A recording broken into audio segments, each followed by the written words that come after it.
se ti enkrat zaveš in se to že dogaja, je to zelo, zelo težka situacija. Ker vsi mislijo, da to se samo v Ameriki dogaja. Ne, to se dogaja tukaj, zdaj. Je tako, da si v tujem telesu, da to telo ni več tvoje. To so stvari, ki so zelo težke in da se to z vsako osebo ne moreš pogovarjati. Smo bolj trdovratni, kot zgledamo. Ja, definitivno.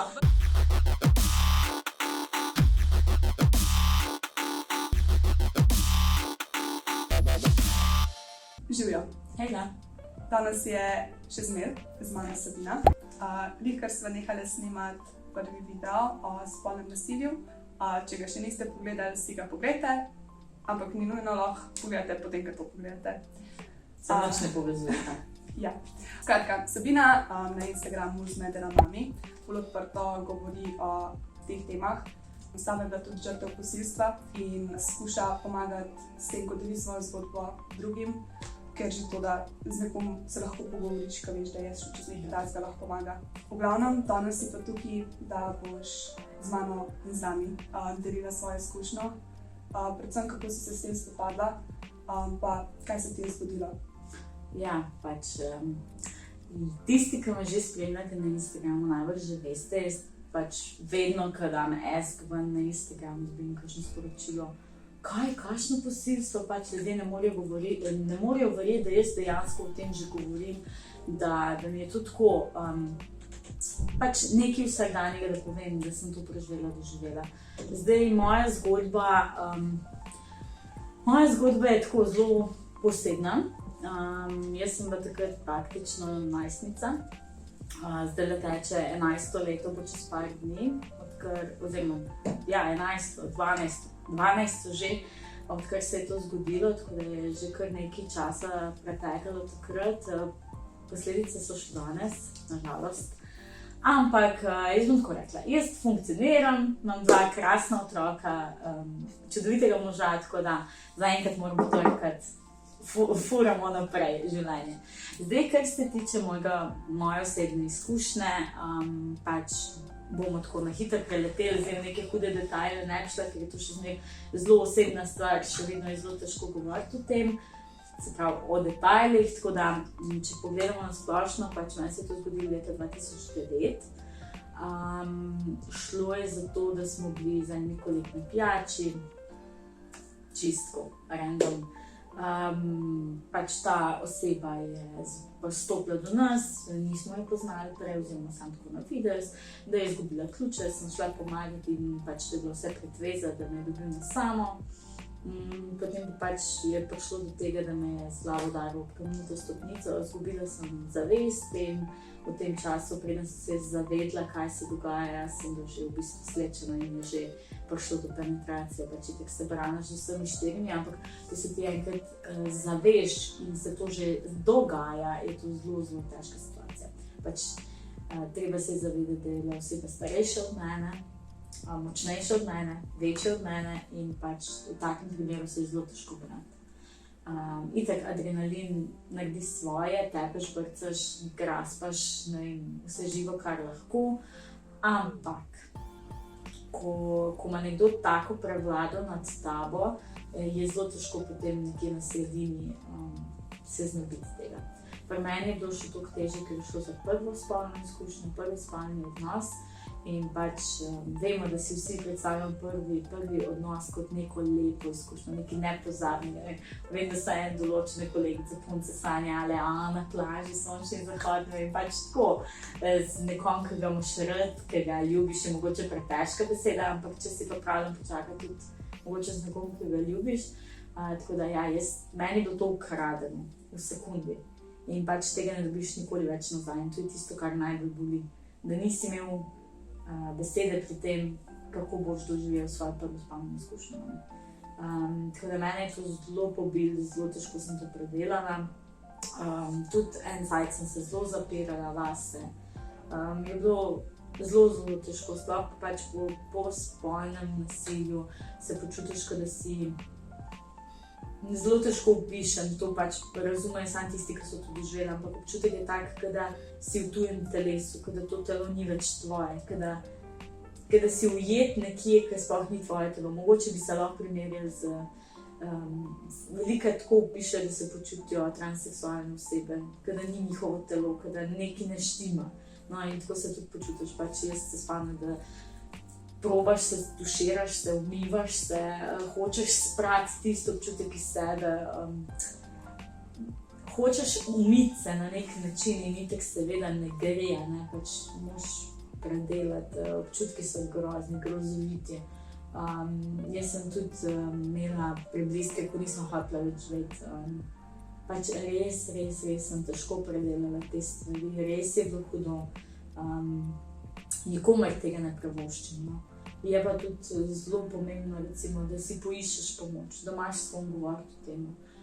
Ker taka izkušnja vpliva na čisto vse vidike tvojega nadaljnjega življenja. Nikoli več ne gledaš isto na spomnost, nikoli več ne gledaš enako na stvari, na partnerja, na to, da boš enkrat imel otroka. Meni se takrat pač dejansko se ti poruši v svet. Jaz se spomnim, da potem en čas nisem sploh mogla pomisliti, da bi imela fanta, kaj še, da bi karkoli počela s kom. Pač nepredstavljivo ti je, da lahko nekdo uživa v seksu. No, kako? Zakaj? Zakaj ona uživa, jaz pa ne morem? Ne? To so zelo težke stvari. Tudi PTSD, posttraumatsko stresno motnjo, dobiš, podoživljaš stvari. Zelo težko se iznebiti takih občutkov. No?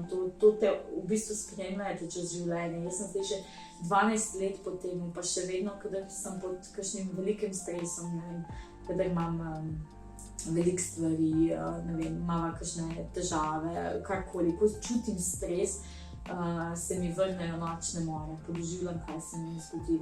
In mislim, da tega se nikoli ni v življenju ne znebiš. Ja, mine obdobje, včasih tudi pol leta, ko tudi pomislim na to, kaj se mi zgodi.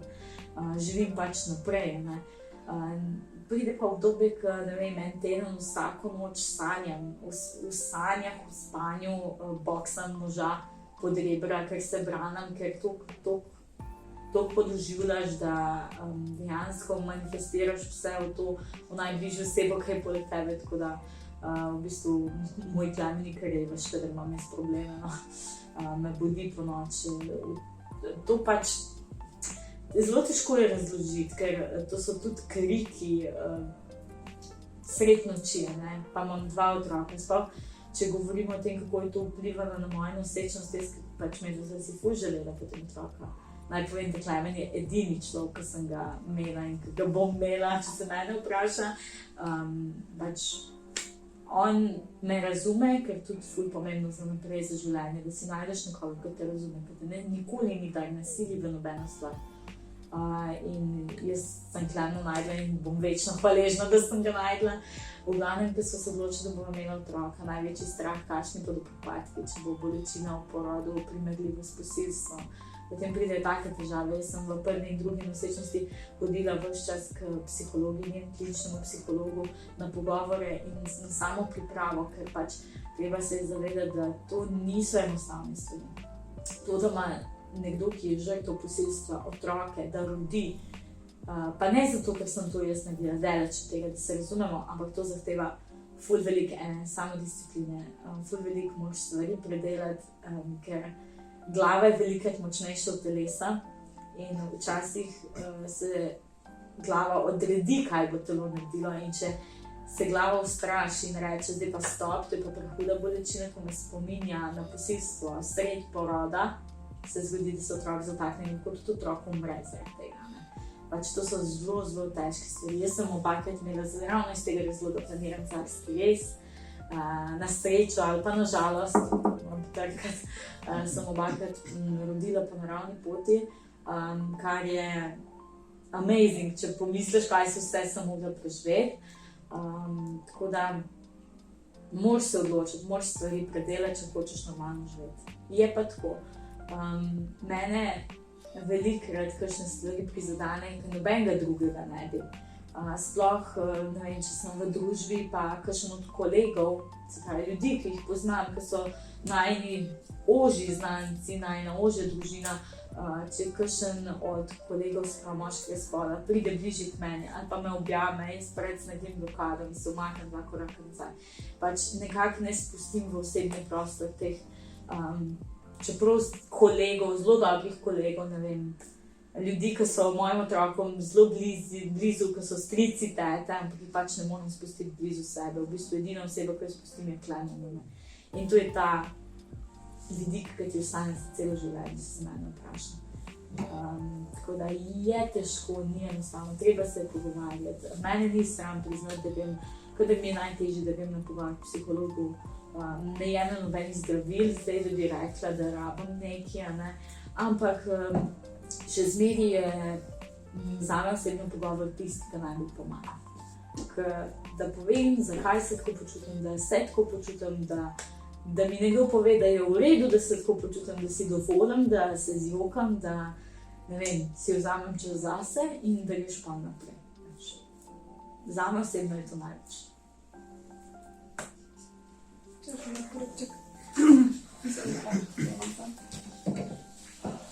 Se bo.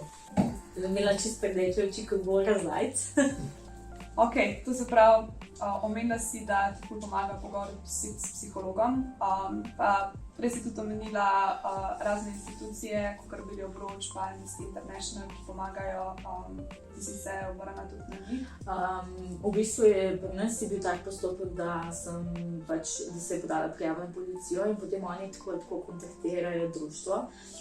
Vprašajo te, če želiš, jaz sem seveda mladoletna, tako da so bili starši z mano, ob prijavi, ker je treba podati izjave, zapisnike narediti, enkapede papirologije. Se mi zdi žalostno, da večina žrtev ravno zaradi tega celotnega postopka, ki je izčrpen, ki traja predolgo, da žrtve pride do neke pravice, ravno iz tega razloga se veliko posilstev sploh ne prijavi. To je res agonija za žrtve, tako bom rekla. Naš pravosodni sistem je totalno zgrešen, kar se tiče obravnave žrtev posilstva in pa samih sojenj glede zoper storilce. Recimo, mi smo se vlekli po sodiščih 6 let. To pomeni, da vsakeč, ko prideš na sodišče, moraš povedati svojo zgodbo. Vsakeč so odvetniki, sodnik, vsakeč moraš iti še enkrat čez to. Vsakeč srečaš storilca in se z njim iz oči v oči, na hodniku že, in potem v sodni dvorani. Niso to enostavne stvari in ravno iz tega veliko, vedno več ljudi zamolči posilstvo in ga ne prijavi.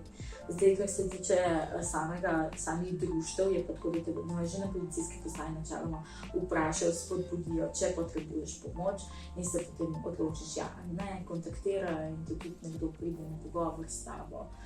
Vedno si vabljen, da prideš tudi na obravnavo. Imajo zelo lepe delavnice, kjer se dela na samozavesti, kjer se dela na tem, da se kar se da predelaš in da se vrneš v normalno življenje, kar se da funkcionalen.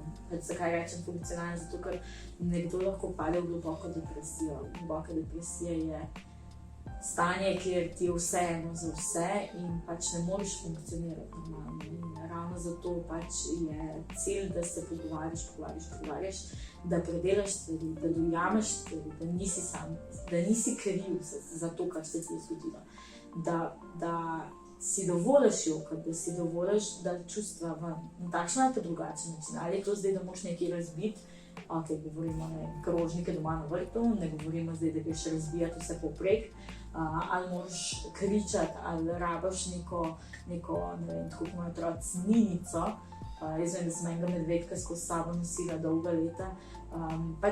Rabaš neko zatočišče, rabaš nek prostor, nek predmet, kjer si lahko to, kar si, daš ven iz sebe, to, kar čutiš, in se mi zdi, da je to še največje zdravilo, ker tisto, kar trpiš v sebi, te ubije. Tako da društva, kot so Billy Obroč, Amnesty International, pa gotovo se še kakšno najde, ki se ga zdaj ne spomnim, so zlata vredna. In tudi točno ta društva se tudi zelo zavzemajo za splošno zakonodajo, kar se tiče posilstva, kar je zelo obširna. Vedno se dodajajo neke nove stvari. Tako, kot sem rekla že v prejšnjem videu, sama definicija posilstva je zdaj že toliko, oziroma spolnega nasilja je že toliko zdefinirana, da za obsega 5 do 7 ali ne vem čisto točno, ki je res opredeli vse možne načine, oblike posilstev, kar se mi zdi ful pomembno, da je temu primerna tudi potem kazen zoper storilca. Tako da ta društva odigrajo zelo veliko vlogo. Tako da se mi zdi fajn, da se žrtve obrnejo tudi na njih. So pa oni dolžni podati prijavo, se pravi, če njih kontaktirate, pa če jih bo kdorkoli kontaktiral, da je bil žrtev posilstva, spolnega nasilja, je njihova dolžnost, uradna dolžnost, da pač podajo prijavo naprej, koliko je ni že oseba sama podala. Tako da to se je pa treba zavedati, da to ni anonimna zadeva. To so resne stvari. Za konec bi pa te vprašala še, če imaš kakršnokoli sporočilo, če kdo to gleda, ki se najde v tem, ki je isto bil žrtev. Ja, jaz bom tako rekla. Jaz itak vedno rečem, tako kot sem že prejšnjič rekla, nisem prva, nisem zadnja. Bilo bi pa nekaj najlepšega na svetu, da sem zadnja, ki je mogla preživeti, doživeti to izkušnjo, to posilstvo. Če je kdorkoli, ki je šel čez to, je prav, da ve, da ni sam, nikoli ni sam. Vedno je tukaj nekdo, tudi če te starši ne razumejo, pa Bog ne da, če so katero od staršev storilec, vedno se najde nekdo, ki te bo razumel, ki te bo poslušal. Nikoli ne sme biti stigma, jaz pa ne vem, psihologu se nisem norc. To je najbolj zgrešen stavek, kar sem jaz v mojem življenju že milijonkrat slišala. Treba se je zavedati, da je te stvari težko sprejeti, sploh nekomu. Meni se zdaj pogovarjava, sama si rekla, da se še nisi z nobenim tako pogovarjala, pa tudi tebi najbolj ni enostavno se zdaj z mano pogovarjati, pa me poslušati. Treba se je zavedati, da to so stvari, ki so zelo težke in da se to z vsako osebo ne moreš pogovarjati. To se pogovarjaš z nekom, ki ti je blizu, ki ti daje občutek neke varnosti, da te bo razumel. Ljudje zelo različno reagirajo. Jaz sem slišala vse živo, tudi od tega, da sem se vse skupaj zmislila, da sem sama prosila za to. To so zelo, zelo grde, zelo težke obtožbe.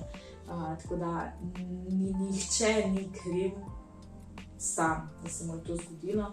Tako da, če je kdo, ki to gleda, pa se čuti, da je žrtev oziroma je žrtev, naj ne okleva, naj prijavi, nikomor ni dolžen razlagati. Policijska postaja je na vsakem vogalu že danes, se mi zdi. Prijavo je treba podati, tudi če gre za anonimnost, saj ti ne rabiš na Instagramu govoriti o temu, pač ne se zgledovati po meni. Lahko je to čisto neka osebna stvar, ki jo vejo najbližji, ne vem, samo partner ali pa samo oče, mama. Tako da brez strahu stvari treba predelati in pogledajte mene, sem malo zmedena, zdaj sem čisto ok. Tako da vse se da sam pogumno naprej, ni konec sveta, življenja ali kako, še da začel se. Pogumno naprej. No, če nisi ti en primer tega, da se da marsikaj preživeti. Smo bolj trdovratni, kot zgledamo. Ja, definitivno. Bolj, kot mislimo, da smo. Tako. Življenje nas tako izoblikuje, jaz vedno pravim, mogoče če ne bi vsega tega preživela, doživela, vse je grozen, da se razumemo, ful grozen, ampak mogoče me je glih to naredilo tako, kot sem danes. Mogoče bom glih zaradi tega eni osebi, če eni osebi pomagam, pa sem naredila vse, kar sem hočela. Tako da upam, da bo kdo našel, ker še dober koristimo svet v tem videu. Pa verjamem, da nisi samo eni osebi pomagala. Ja, verjamem, da si marsikomu že s tem, da si o tem govorila in da vidijo, da se da tudi to preživeti. Ampak ja, ni pa lahko. Ne, definitivno. Ful ti hvala za tale pogovor. Res, ful sem vesela, da si bila pripravljena to deliti, ker se mi zdi, da ko slišiš nekoga, ki je šel čez to, mislim, jaz, ki sem prvič slišala, ki sem te poslušala, meni šlo na jok, meni res ne stiskalo. Pa sem že predtem gledala v tvoj IGTV in sem že malo vedela, ampak ne vem, to je meni, to je nekaj toliko groznega. Redko kdo sploh govori o tem, ne, in že tle je mislim, ne wow efekt, ampak ojoj, kaj pa zdaj, kako naj odreagiram, naj rečem Boga, naj stisnem ali kaj naj, ne. Zelo težko je tem, zato pa res to krajš govorim o tem odkrito, zato, ker vsi mislijo, da to se samo v Ameriki dogaja. Ne, to se dogaja tukaj, zdaj. In o tem je treba govoriti, koliko je treba govoriti o istospolnih partnerjih, koliko je treba o transseksualcih govoriti, pač kaj to sploh pomeni, razbijati tabuje. Halo, 2021 je cajt, da se začne o tem govoriti. To je to. To je to. Hvala. Pa. Pa se vidimo. Čau.